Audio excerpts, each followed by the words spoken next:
보스턴에서 오셨다고 합니다. 제임스리를 무대 위로 모시겠습니다. 여러분 큰 박수 보내주시죠.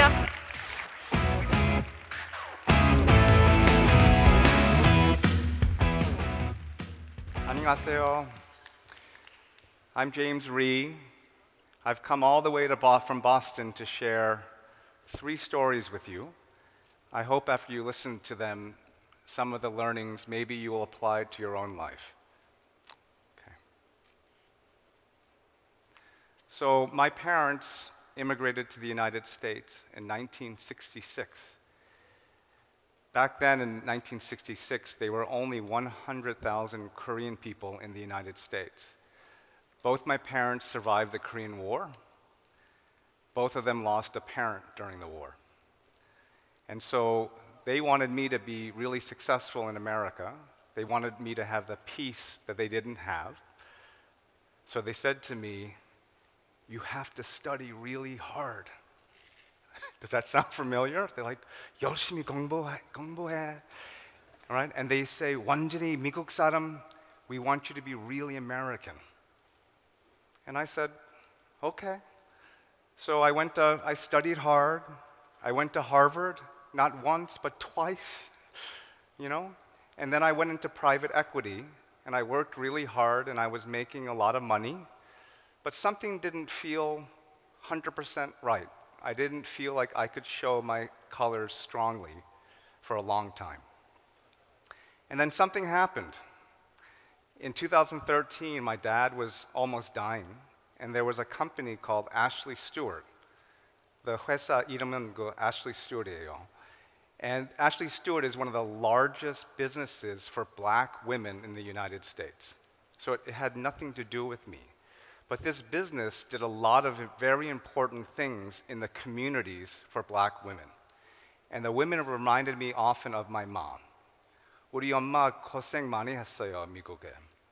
And she worked very hard, she raised children, but she never felt comfortable in the United States. This business made these black women feel comfortable. And I remember just that moment, I said, oh. And so I left my life in Boston for 6 months. I said, I'll be the part-time CEO of this business. And all of my friends in Boston, New York, Los Angeles, they laughed at me. And they said, like, 미쳤어요? What are you doing? And 우리 엄마, like, 이해할 수 없었어요. She didn't understand. And she was mad. She said, what are you doing? And I said, I feel like I have to do it. And I can't explain why. And we worked very hard for 6 months. The business had no money, no Wi-Fi, and we fought very hard to keep it alive. But after 6 months, we failed. I couldn't get anyone to help us. I couldn't get any money. And I had a choice to make. Do I look the other way and go back home to Boston and become private equity James again? Or do I stay? And so I decided to stay. 약속했어요. With the women, I said, I'll stay. And they said, ride or die. And I said, 그래요, ride or die. And so I called my friends, I got the money, and I became CEO of the company, and I bought the company. And my whole life changed. Inside, I was scared. And I was a little bit, people still made fun of me. But for the first time in a long time, I felt very confident that I was doing something that I wanted to do. And not because other people were telling me to do it, because I wanted to do it. And these women really gave me my courage back again, because they liked me because of me, and not because of my titles or where I went to school. That's the first story. Second story, 돈. After 2 years, we worked really hard. And we were doing really well. Like the whole world said, 깜짝 놀랐어요. They would say, oh my goodness, this company never made money. It's the most successful company in 2 years. And then something happened. Everything fell apart in 1 week. 우리 아버지는 돌아가셨어요. He died.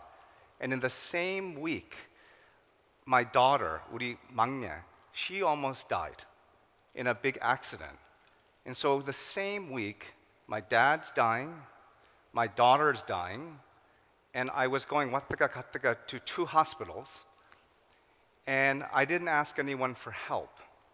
I told my secretary to lie, like 거짓말. I said, tell everyone I'm on vacation. I need them to focus on the business. I don't need their help. And so then my dad died, and at his funeral, all of his Korean friends came to mourn my father. And then all my college friends came. But then something happened. All of my friends from Ashley Stewart, all my coworkers, they found out and they came. And then the black women from the stores, they all rode a bus and they came to my dad's funeral. And they came up to my mother and said, Mrs. Ree, we like your son. We think you did a good job with your son. And then they came to me and they held my hand and said, James, why didn't you tell anyone about this? Why didn't you ask for help? What's wrong with you?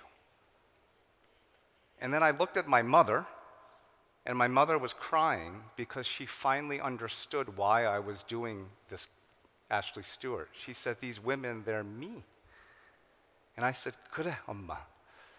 And then I cried in front of everyone. So big, tough James, private equity James, I cried in front of my whole life. And I learned a very important lesson that day, that real confidence is asking for help. And I didn't know why I didn't ask for help. I said, maybe I didn't deserve help. But that day I learned a lesson that when you are down, it's okay, you need to ask for help.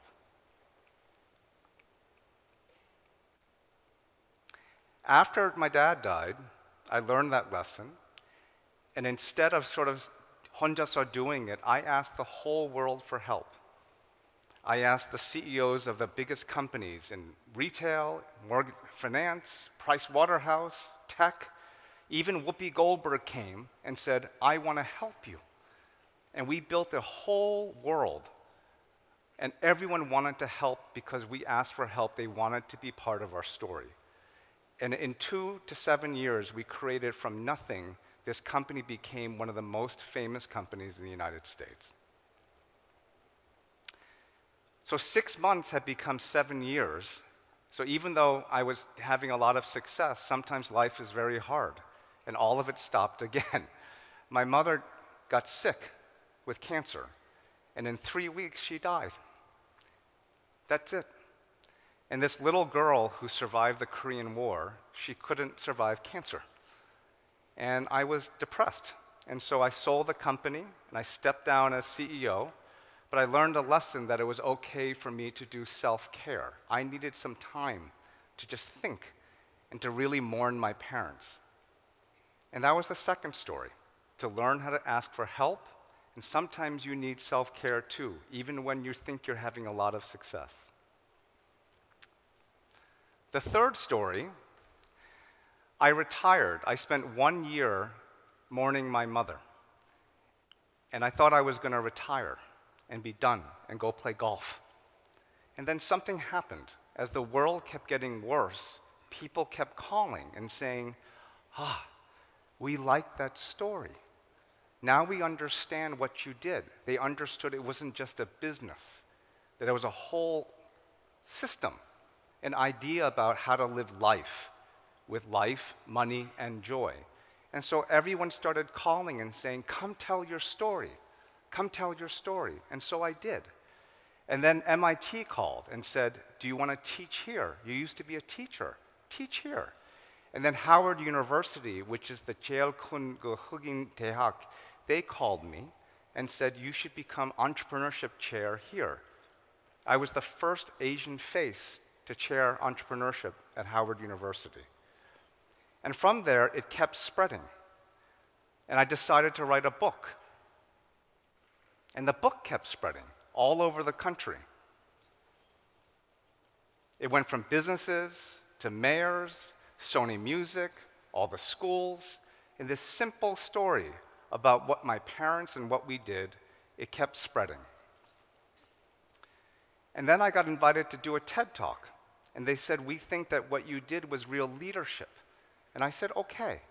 And I said to myself, maybe it's time for people that look like us to do TED Talks about leadership in the world. We don't get asked to do that a lot. So I did it. And then, lo and behold, in 2024 in April, Red Helicopter was the #1 nonfiction book in the United States of America. Red Helicopter and Elon Musk, the top 2 books. And so people started understanding that maybe this is a different way, maybe it's a better way of living life, right? Of how you work and how you live with people. But something was still missing. The book is so much about the best parts of me discovering what it meant to be Korean. Right? The things that made me be able to lead were being creative and passionate and using my imagination and building relationships. I learned all these things from my parents. It was the best part of being Korean that let me do this. And I wondered, I wonder if Korean people will understand. Will they hear the song? And so they started writing articles, Korean people, and saying, wow, look at this Gyopo. He's 진짜 like 한국 피. He sounds Korean. And I said, oh, okay. And so last fall I came here and said, I wonder if the young people of Korea will like the book. I wonder if they'll like me. And so we had a beautiful time last fall. And then in December in 2024, the Korean translation was published. And I was happy. And I keep on like 좋았어요. Like it felt really good for my parents, for me. And then something happened. I noticed on Instagram, I don't do social media very well, that someone had posted about the book. And I said, who is Jenna Sante? And so I clicked through and I said, 어머나.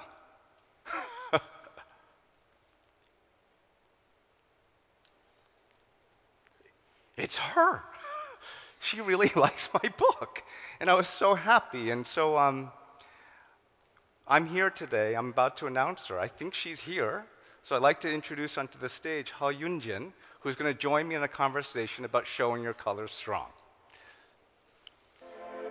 We didn't drive back on the gear 못하는 널 No one dear So don't be afraid 의심 없지 안녕하세요. 르세라핌의 허윤진입니다.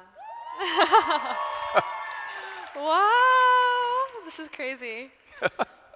Thank you. This is crazy, right? This is crazy. 와, 정말 상상도 못했는데 함께할 수 있어서 너무 영광입니다, 여러분. This feels a little bit like a 꿈. Yeah. Yeah. Well, we spent some time talking backstage. We are very lucky to have her here. I'm really excited. So, first of all, you read my book. Yes. Yes. What do you think?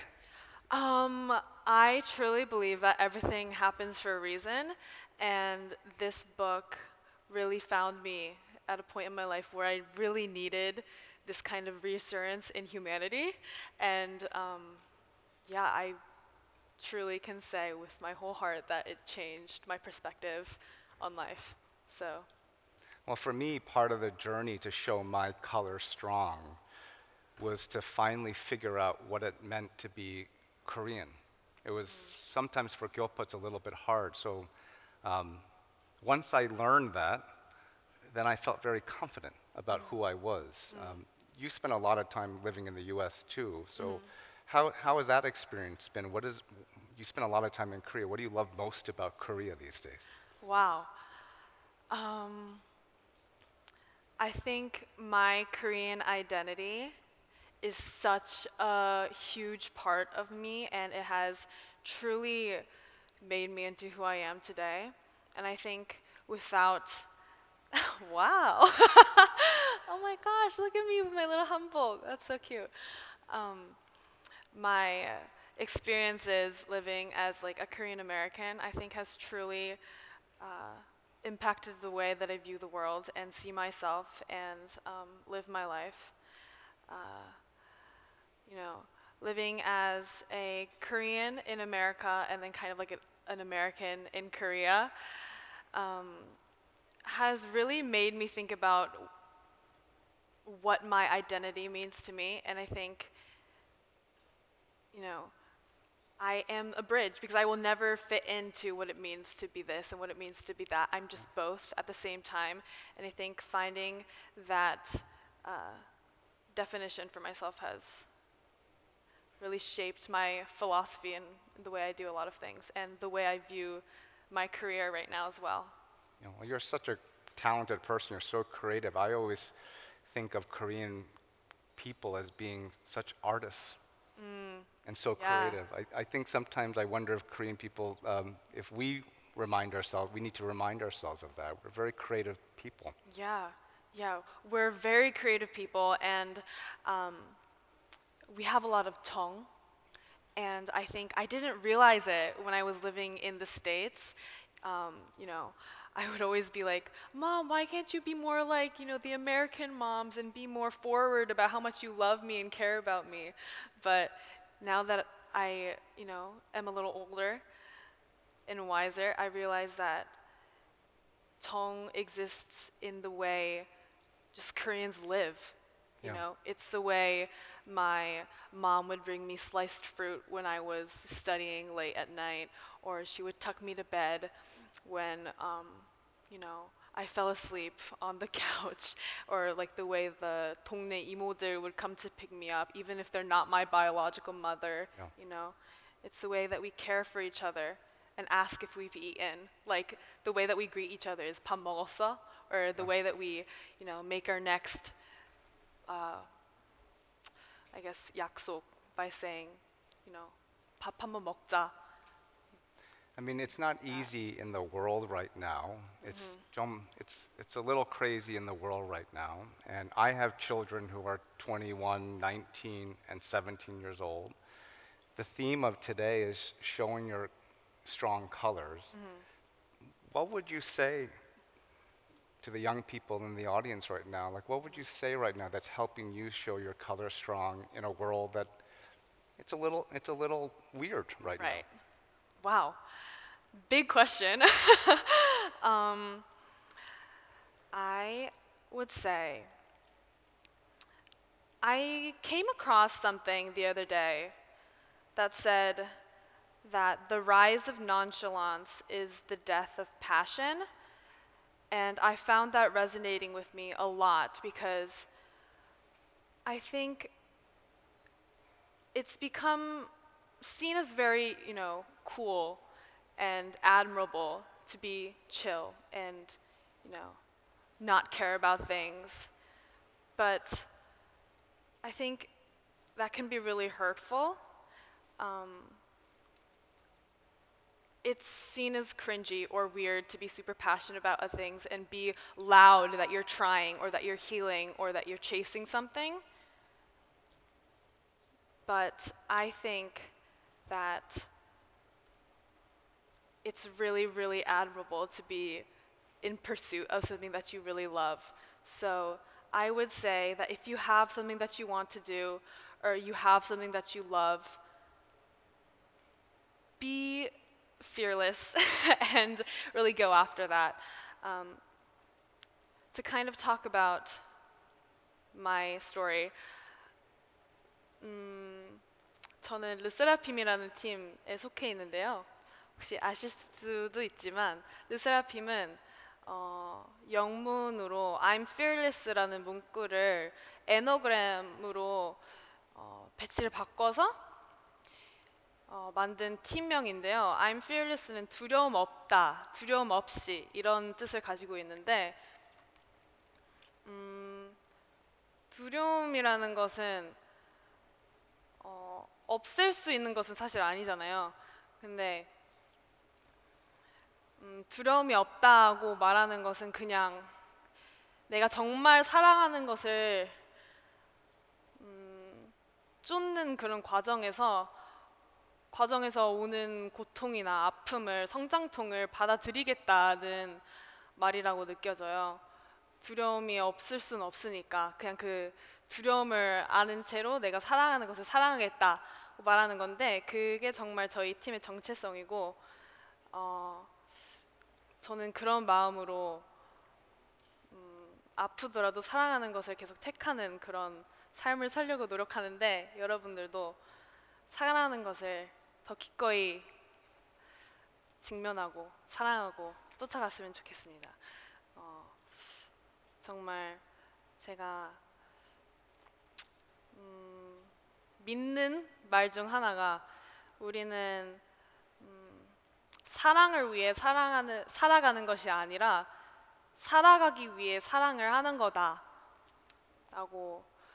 믿는데요. 여러분들도 사랑을 많이 하면서 살아갈 힘을 얻으셨으면 좋겠습니다. 네. Yeah. I think I understood like 70%. That's more than half. Pretty good. Pretty right? good.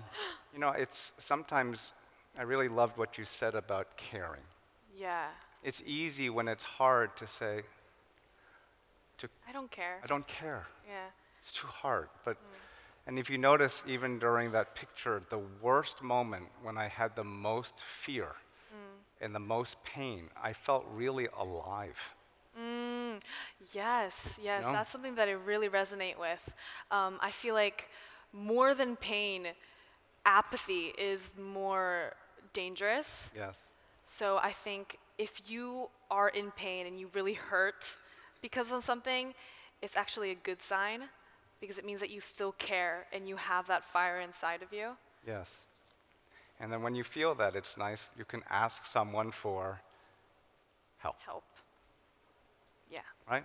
And it's really important not to 속 안에, like just ask for help. Yeah. I think sometimes, is it fair that sometimes maybe we Koreans sometimes don't ask enough for help? Is that a fair statement sometimes?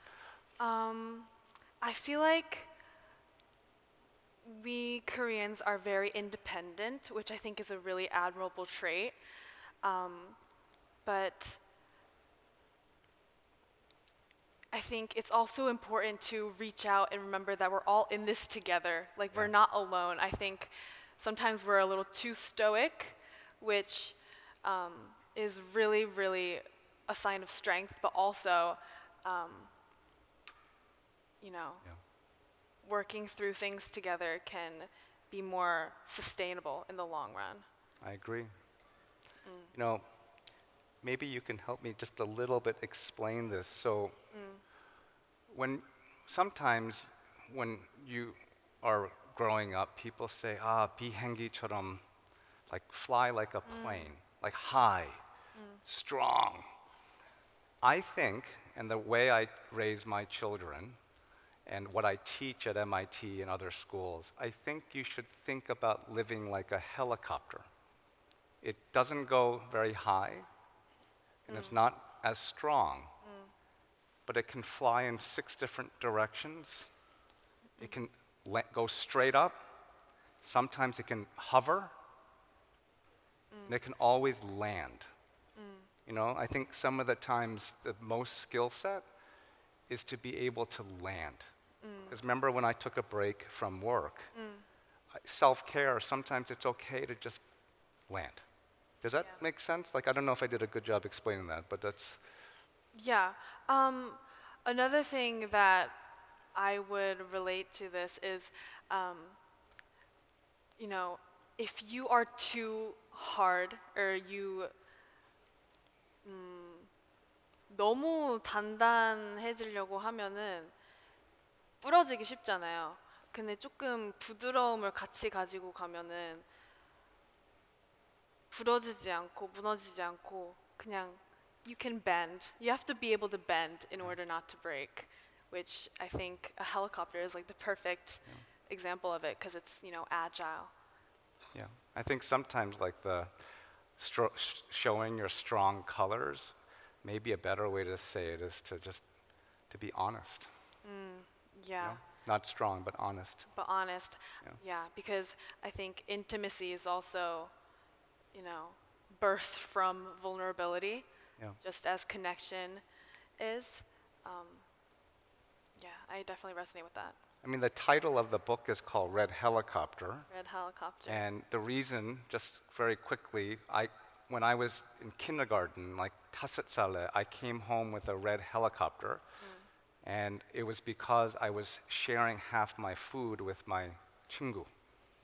And we were struggling in the United States, and I thought I was in trouble for sharing my lunch. And my dad said, 일어나서 얘기해, and so I did, and I thought he was mad. And I said, no, it's because my friend doesn't have any food, so I give him half my food. And my dad said, wow, my son has so much abundance. And then as I got older, I lost some of that. Instead, I wanted to keep more for me.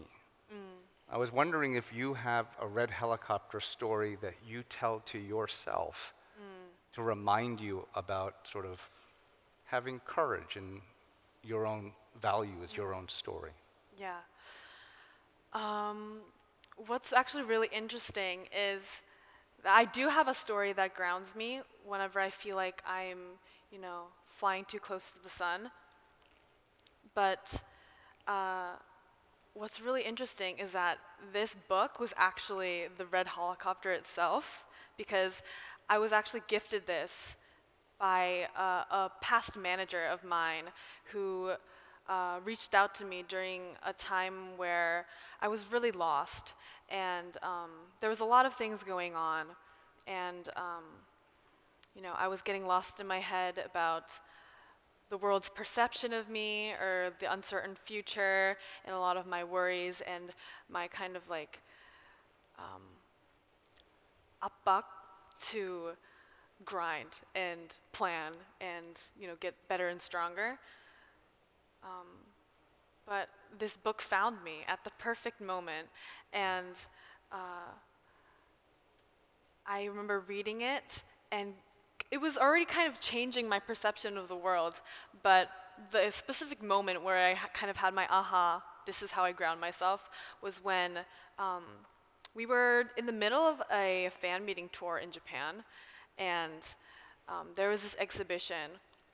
It was like a dome-shaped exhibition, and I was there with all of my managers, all of our hair makeup staff, our translators, my members, everybody. It was like a really weird jumble of people, but we were in this domed room, and there were a bunch of flower projections on the walls, and I remember just sitting on the floor, watching all of these people laughing, taking pictures around me, and I just remember thinking, when will we ever be in this moment again? I have so much in my life, but I'm missing out on it because I'm so lost in, this big hustle. Yeah. And the reason why this was so important to me, this moment of realization, was because, there was a lot that happened, and just a lot that I was trying to process, and it was just a moment for me to realize what really matters and what makes any version of me matter. It's right in front of me, the people who make it worth it and the relationships that make it worth it. Well, I'm so happy you read it, because you've been very busy the last 6-7 months. I mean, there's a lot of really good things happening. You just released a new album, and I love the Thelma and Louise. Oh, reference, yes, yeah. so Ride or Die, right? Ride or die. So, I was thinking at the end of this, you thought Yoonjin was going to play, I'm going to play, right? Not you, me, K-pop star here. So, this is a lot of 르세라핌, a lot of anthems, what they sing, right? It's singing about life and sort of going your own way.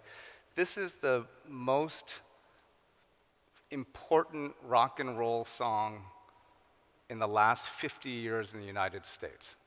Did you know this song? Yes, I was aware of it. I didn't know that it was this resonant to me, but the lyrics, I think, are something that everybody can relate with, even people here who've seen it for the first time. I mean, a lot of what you sing, it's similar. Yeah, exactly. Similar, right? It's like 가자. Yeah, the grit of it is very similar. And I thought that maybe to end this, because so much of this story is about finding your true colors and showing them strong for me, and we talked a little bit about Korean and America, but I wanted to sort of end it with this. He's singing to a girl, and he's saying basically, let's go. And I picture my dad singing this to my mom. I can picture I sang this to my wife. Oh, really? And at Ashley Stewart, I sang this to the women.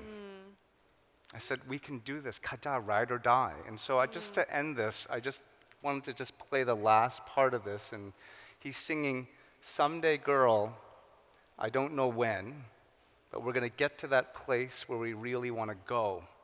And we'll walk in the sun. And he sings,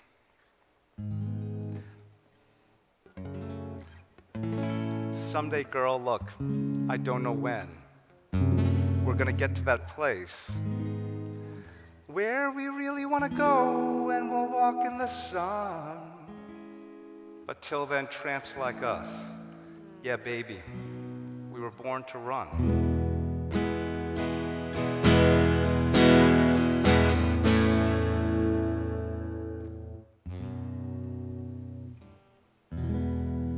And I always thought at the end,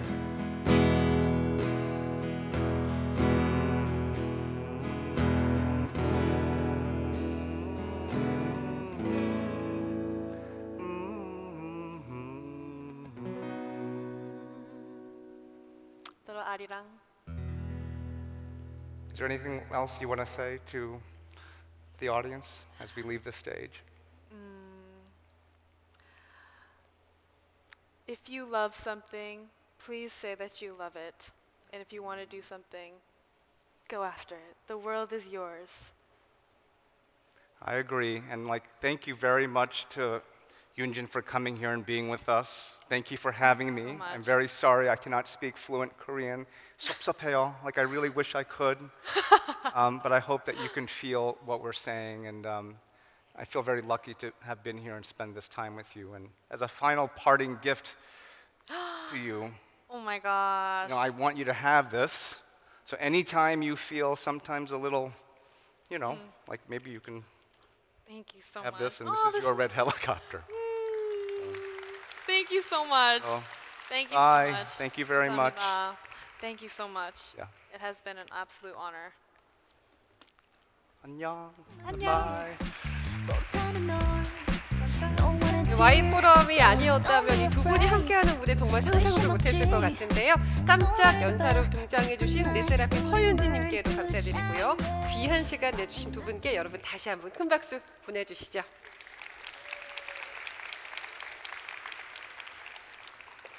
MBN 와이포럼 2025 제임스리 르세라핌 허윤진님과 함께한 와이토크까지 만나봤습니다.